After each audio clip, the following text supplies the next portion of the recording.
Et voilà, ce que je disais, c'est une entreprise sociale et solidaire, c'est une SCOP où chaque salarié, où chaque voix du salarié compte. Donc voilà, ce qu'on appelle la filière textile, le schéma, donc on part tout de suite toujours du don du citoyen, on a des collecteurs, on a le tri manuel en plus de 250 catégories, et ensuite on a la transformation industrielle, donc là je parle bien sûr pour les Métis. Alors on a quelques chiffres, je ne sais pas si vous arrivez à les voir. Mais donc sur tous les 160 000 tonnes que le relais a récolté l'année dernière, on a seulement à 3% de déchets utiles. Ces 3%, voilà, c'est vraiment quelque chose qu'on ne peut pas faire, on ne peut rien en faire avec les cycles récupère, donc c'est ce qui est détruit. Donc c'est 61% de réemploi, 36% recyclage, 10% chiffon d'essuyage et 26% pour les Métis, et donc 3% de déchets utiles.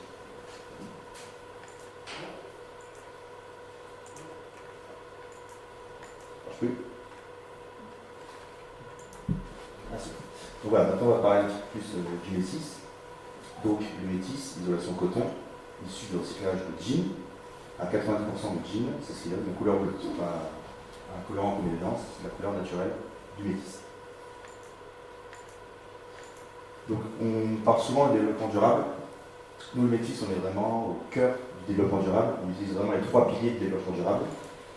Donc le côté solidaire, on est bien souvent de côté malheureusement, comme je vous disais, grâce au relais. Le côté écologique, puisqu'on est sur un produit qui est issu du recyclage.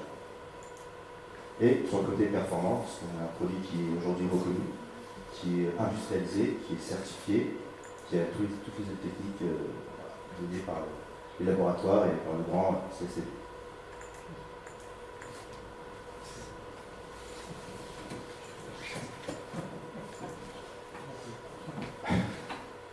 C'est une blague pour le grand CSCD.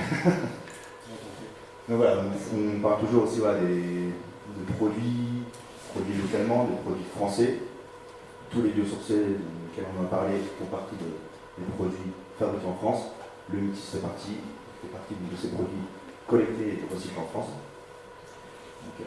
Donc, autant utiliser des produits qu'on fabrique en France et qu'on utilise en France. Ah, puis en plus, le relais, on s'appuie sur une expertise de plus de 35 ans grâce au relais. Donc, juste un petit aparté, si on a bien parlé sur le biosourcé, le métis, on est sur une composition jusqu'à 90% de fibre coton, donc on rentre tout à fait dans ce qu'on appelle le biosourcé, le végétal, puisqu'on est sur des jeans en coton, toujours. Et on a un produit infusion contre le feu, justement, qui est un produit biologique. Je vous en parlerai un petit peu plus tard. Et là, on est les seuls isolants à utiliser ce genre de produit. On est toujours sur la recherche de proposer un produit le plus sain possible, le plus vertueux possible. Donc, on va passer un petit peu rapidement sur les performances du produit, puisque on a parlé, on a un confort hivernal avec le lambda thermique, qui est vraiment, comme Fabrice l'a dit, sûrement pour 3 mois, pour les 3 mois d'hiver. On est sur un lambda 0,039. On parle aussi du conformité avec déphasage. Je pense que tout le monde a bien compris ce qu'était le déphasage. On est sur du 6 à 8 heures mise en œuvre pour les plus grosses épaisseurs, à partir de 200 mm. Et on est aussi donc sur la solution acoustique. Et là, on est vraiment un des produits les plus performants du marché. Là, on a pris en exemple l'affaiblissement acoustique pour une cloison de distribution de 180 cm. On arrive à un affaiblissement de 68 décibels.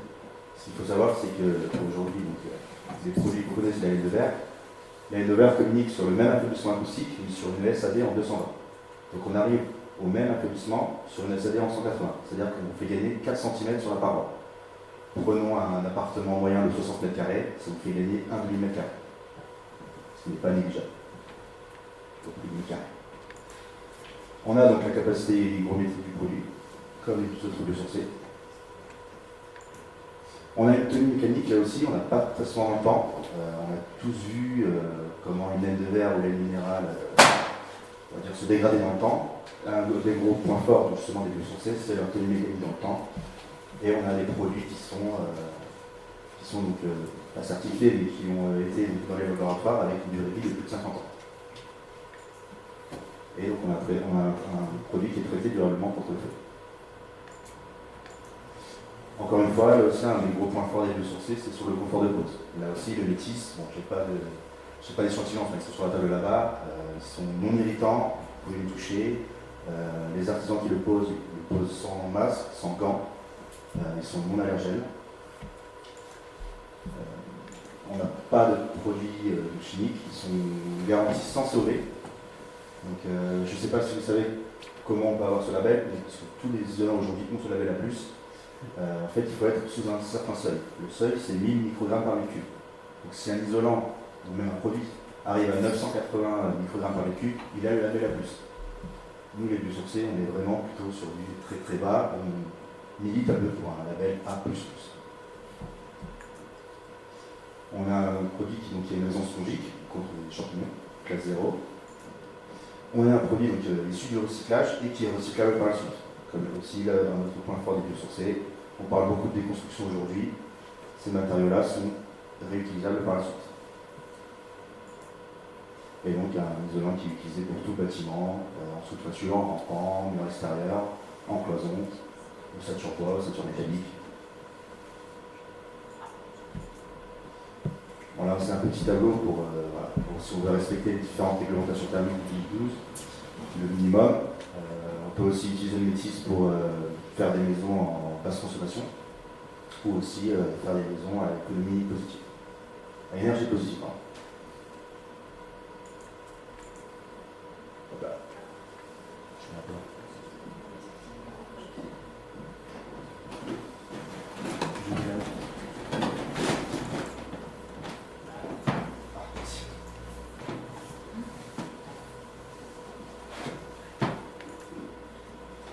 Donc on propose une gamme complète en panneaux, en rouleau et en vrac à souffler. Sinon j'ai un peu de mal avec la souris. Voilà. Donc différentes épaisseurs, du 50 au 200 mm. Toute notre gamme est certifiée grâce à la CERMI.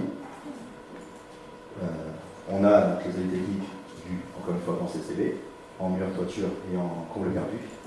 Et on a aussi une fiche de données environnementales et sanitaires, une FDS, qui est tierce expertisée que vous pouvez trouver sur la base INES.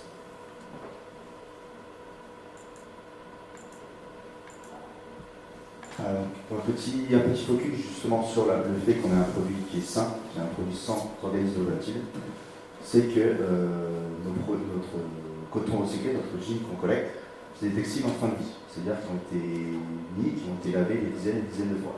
Donc tous les produits chimiques qui ont été utilisés durant la plantation, l'industrie textile, qui n'est pas l'industrie la plus propre qu'on puisse connaître, tous ces produits chimiques sont partis. Il y a d'autres industriels qui proposent du coton recyclé, mais ils sont sur les chutes de l'industrie textile. Et il faut savoir qu'il y a eu un rapport de l'Agence nationale de la santé qui met en garde contre les vêtements neufs, qui prescrit plutôt de les laver avant de les mettre pour la première fois. Donc, nous, on est sur des produits en fin de vie qui ont été lavés des dizaines et des dizaines de fois. C'est pour ça qu'on garantit un produit sain.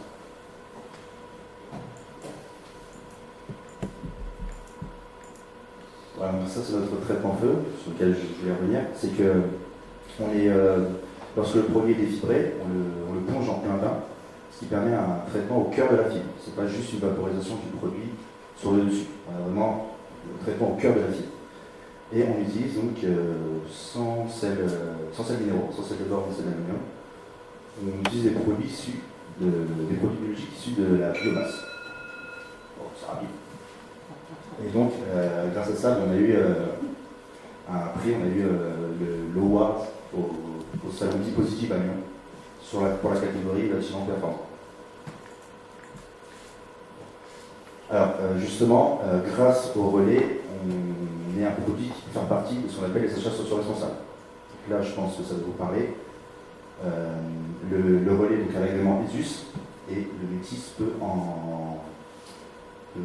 répond aux conditions d'achat socio-responsable qui sont inscrites sur la loi ESS, la loi de Benoît Hamon 2014. Je passe parce que je n'ai pas beaucoup de temps. Voilà. Je vais vous montrer quelques réalisations qui ont été faites. Donc là, on a un corps de ferme en Bretagne, donc on peut être dans l'océan bois, dans la rénovation. On a plutôt un bâtiment neuf à droite. On a été utilisé donc, dans la maison de santé en Bretagne en doublage acoustique. Voilà, c'est pour un établissement scolaire. Et là, un des projets les plus récents, c'est l'hôtel Pasteur à Rennes. On a 3000 m² d'isolant métis pour tout le pourtour extérieur, justement pour les cloisons, pour le côté acoustique du projet.